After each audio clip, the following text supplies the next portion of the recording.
तो कल हमने कितने करा दिए थे बच्चों? वेरी शॉर्ट क्वेश्चन आंसर 25, है ना? कितने कराए थे हमने? Yes ma'am. ठीक, अब हम और करते हैं।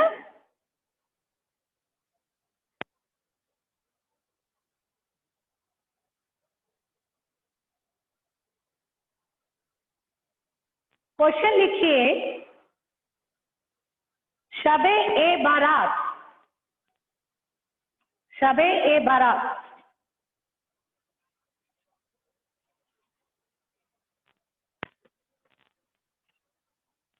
शब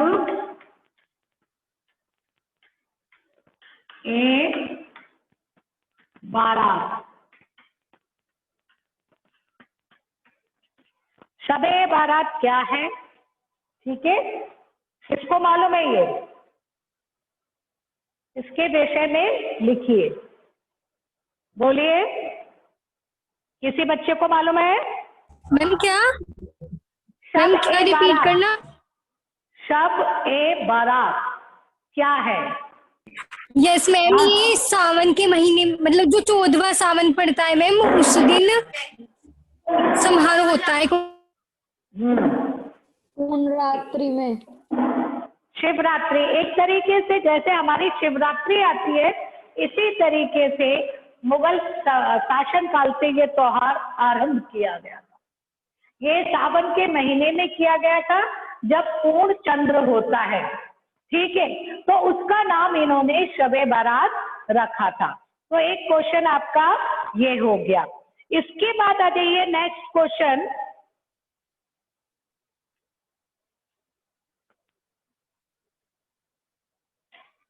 दारा शिको का विवाह, दारा शिको मैंने आपको बताया था स्टार्टिंग में कि वो औरंगजेब का पुत्र था।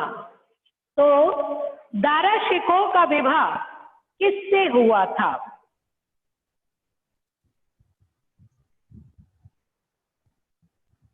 बोलिए, दारा शिको नादिरा किससे हुआ था? दारा शिको का विवाह नादिरा। इसका विवाह नादिरा से हुआ था। ठीक, नेक्स्ट क्वेश्चन लिखिए,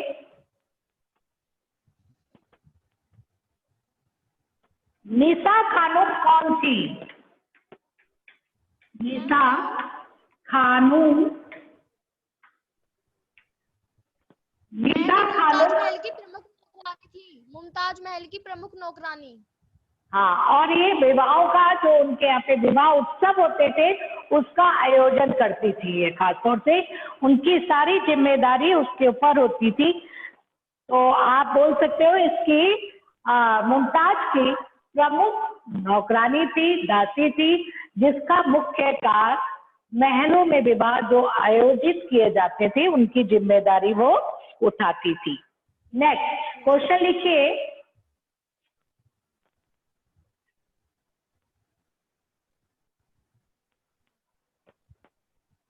महर से आप क्या समझते हैं? महर, दीवाने खास। नहीं, महर, महर, महल,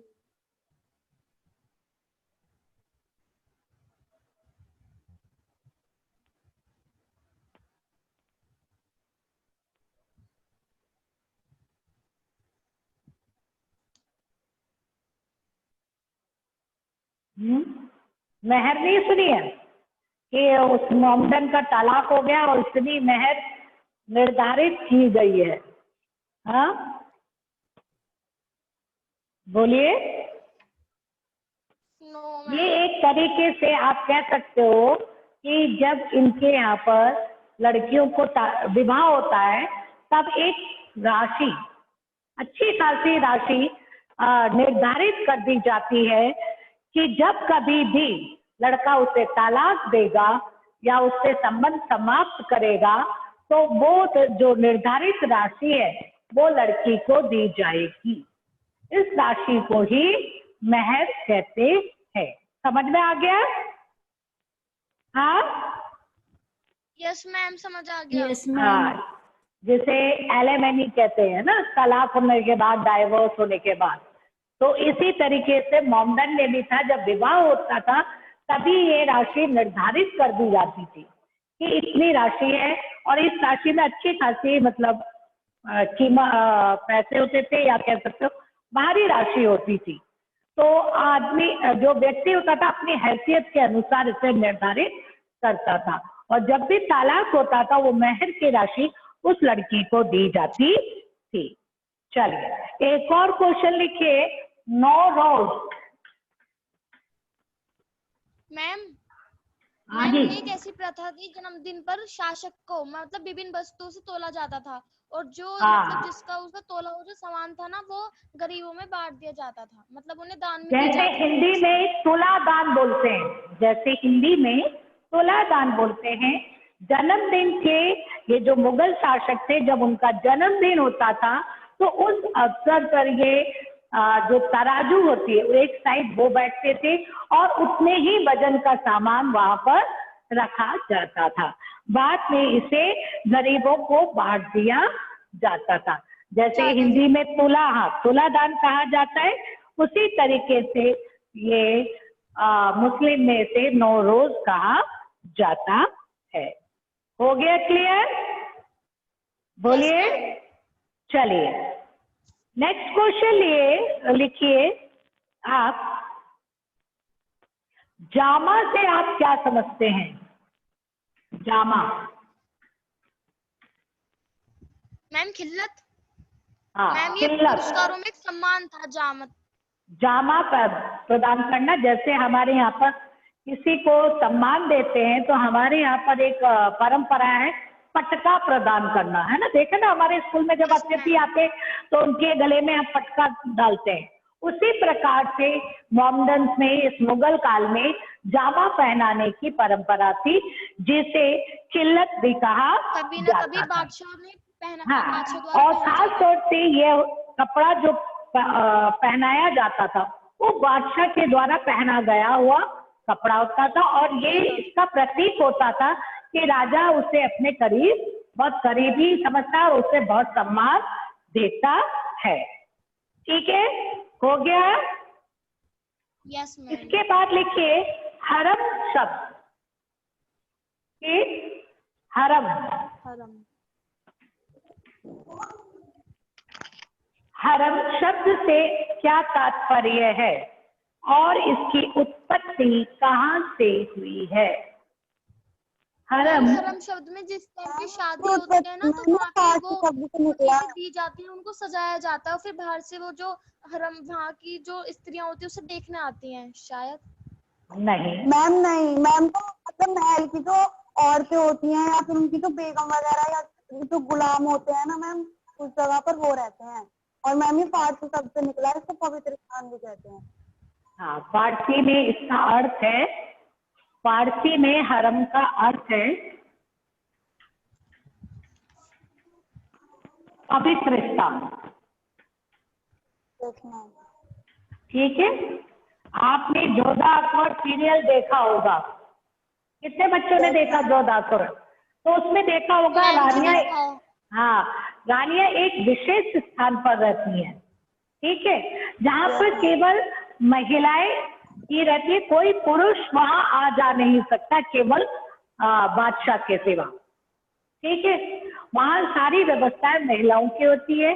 तो एक तरीके से कह सकते हो मुगल काल में जहाँ महारानियां या कह सकते हो कि रानियां रहती थी, मुगल शासक की पत्नियां रहती थी, उस स्थान को हरम कहा जाता था।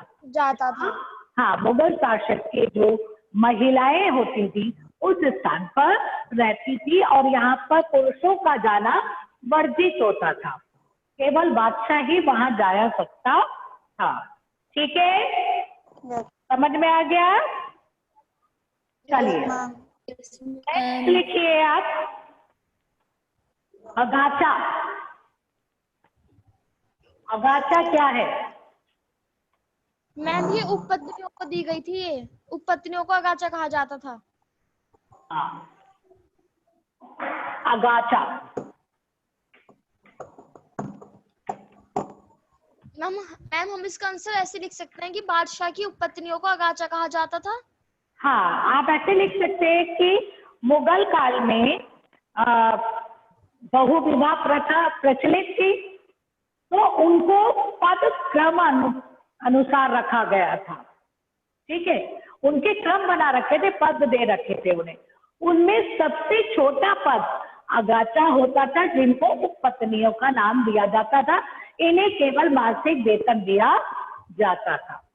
ठीक है, हाँ, इनमें सबसे पहले बेगम होती थी, फिर आगा होती थी, और लास्ट में अगाचा आते थे। तो हम इसको 2 लाइन में ही लिखेंगे। कैसे लिखेंगे कि मुगल काल में बहुपत्नी प्रथा थी, जिसमें पत्नियों को पद निर्धारित किए गए थे, जिसमें सबसे निचला पद अगाचा का था। इन्हें बादशाह के उपपत्नियों के नाम से जाना जाता था। ठीक है, यस मैम। अच्छा, हाँ, इन्हें और ये भी लिख सकते हो, इनको नगद मासिक भत्ता दिया जाता था। हाँ, चलिए नेक्स्ट क्वेश्चन लिखिए। जहां आरा और रोशन आरा कौन थे? शाहजहां की पुत्रियां। हाँ, जहां आरा और रोशन आरा। हाँ, और इसके बाद एक और क्वेश्चन लिखिए। इनकी खास बात क्या थी कि जहां रोशन आरा है, हाँ, जहां आरा और रोशन आरा की ये बहुत एक्टिव थी, और इनको पूरा अधिकार था भवन निर्माण या किसी भी काम में करने के लिए अपनी कार्य योजनाएं प्रस्तुत करती थी। ये कह सकते हो शाहजहां की बहुत ही प्रिय पुत्रियां थी। इन्हें बहुत सारे अधिकार प्राप्त थे। इन्हें राजस्व प्राप्त करने का, इनको अलग से ही बहुत भारी धनराशि वेतन के रूप में दी जाती थी। ठीक है ना? और मैम जहां को तो सूरत, जो शाहजहानाबाद थी उसमें जो चांदनी चौक उसका हृदय स्थल माना जाता है, उसकी रूपरेखा जहांआरा ने तैयार की थी। जी हाँ, तो आप लिख लेंगे जहांआरा के बारे में एक संक्षिप्त टिप्पणी लिख देंगे कि जहांआरा शाहजहां की पुत्री थी, जहांआरा और रोशन आरा।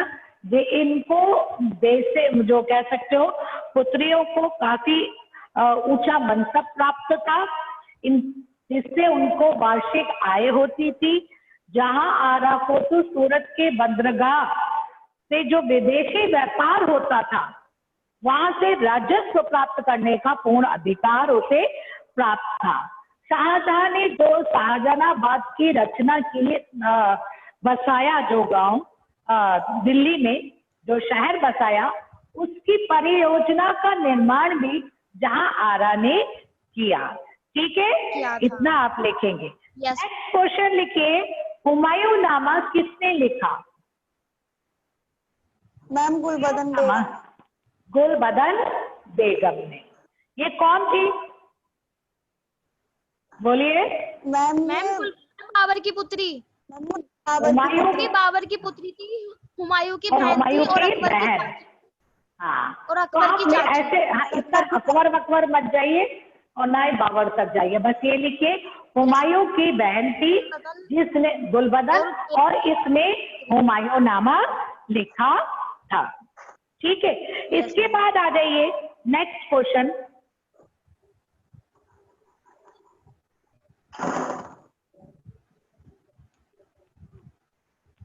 सबने कर लिया? इतने क्वेश्चन कर रही हो प्रेरणा? यस मैम, सारे लिख के भेज दूंगी।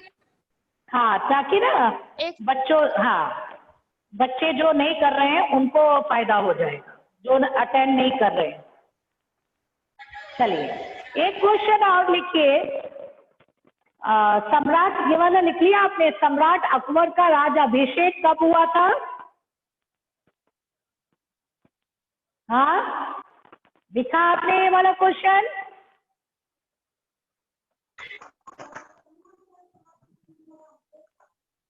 बोलिए।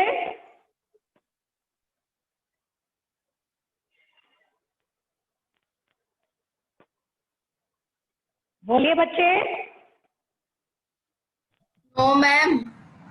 चलिए No, ma'am. हाँ तो लिख लीजिए। सम्राट अशोक का राज अभिषेक कब हुआ था? जब मैंने आपको पढ़ाया था तब मैंने आपको डेट लिखवाई थी सबकी, तो इसलिए इसका आंसर आप खुद ढूंढेंगे। नेक्स्ट क्वेश्चन लिखिए। सबसे पहले किस राजपूत ने अपनी पुत्री का विवाह अकबर से किया था? सबसे पहले किस राजपूत राजा ने अपनी पुत्री का विवाह अकबर से किया था? मैम अम्बेर का राजा भारमल कछवाया। कछवाया। हाँ, आमेर का राजा, ठीक है। और भारमल नेक्स्ट, कछवाया। हाँ, यस मैम। दूसरा क्वेश्चन लिखिए। किस मुगल बादशाह को आलमगीर की उपाधि प्राप्त हुई? बोलिए। आलमगीर। हाँ, मैम जी मैंने पढ़ा तो था। आलमगीर की। बोलिए। मैम जी ये वाला नहीं पता मुझे। मैम जी ये वाला नहीं पता। क्यों नहीं मालूम? आलमगीर किसे मैम दी जी। गई थी? औरंगजेब को। भूल गए? हाँ? Sorry ma'am sorry. औरंगजेब को दी थी। नेक्स्ट क्वेश्चन लिखिए। ओके। सफावियों और मुगलों के बीच, सफावियों और मुगलों के बीच युद्ध का मुख्य कारण क्या था? युद्ध का मुख्य कारण क्या था?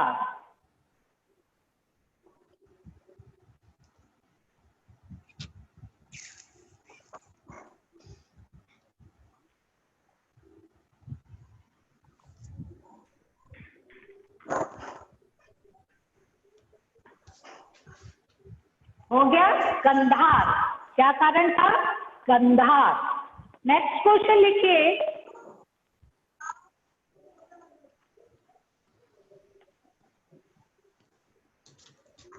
नेक्स्ट लिखिए। जैसुइट शिष्टमंडल किसके शासनकाल में आया था? किसके शासनकाल में फतेहपुर सीकरी आया था? ये क्वेश्चन आप फाइंड आउट करके आएंगे, ये आपका होमवर्क अकबर। है। अब ये आप खुद सोचेंगे, ढूंढेंगे बुक में, ठीक है। एक आध क्वेश्चन तो आप कीजिए। नेक्स्ट क्वेश्चन, अब 5 क्वेश्चन मैं आपको ऐसे दे रही हूँ जो आपको करने हैं, ठीक है, अपने आप। नेक्स्ट क्वेश्चन, मनसबदारी प्रथा, मनसबदारी प्रथा किस मुगल शासक ने आरंभ की? अकबर ने। हाँ जो भी है, अब सब अपने अपने अपने करेंगे, कल पूछूंगी आंसर। तीसरा हाँ जी, क्वेश्चन मैं भी। लिखिए। तीसरा क्वेश्चन लिखिए। सार्वजनिक सभा, लिख सकते हो आप, सार्वजनिक सभा को मुगल शासन में किस नाम से जाना जाता था? हाँ? अब मैम जी आपने बोल दिया कि अपना क्वेश्चन अपने पास रखें, इसलिए अभी रख लिया हाँ, है। आंसर नहीं देना। हाँ करेक्ट, आंसर नहीं देना। तीसरा जी, क्वेश्चन लीजिए। हाँ जी। मुगल दरबार में सार्वजनिक सभा वाले क्षेत्र को क्या कहा जाता था? ठीक है। Yes ma'am. नेक्स्ट क्वेश्चन लिखिए। धर्म शब्द का शाब्दिक अर्थ क्या है? धर्म मैम शब्द, क्या? धर्म शब्द का शाब्दिक अर्थ क्या है? कितने क्वेश्चन हो गए? नेक्स्ट क्वेश्चन लिखिए। टॉम स्रो किसके शासन काल में आया था?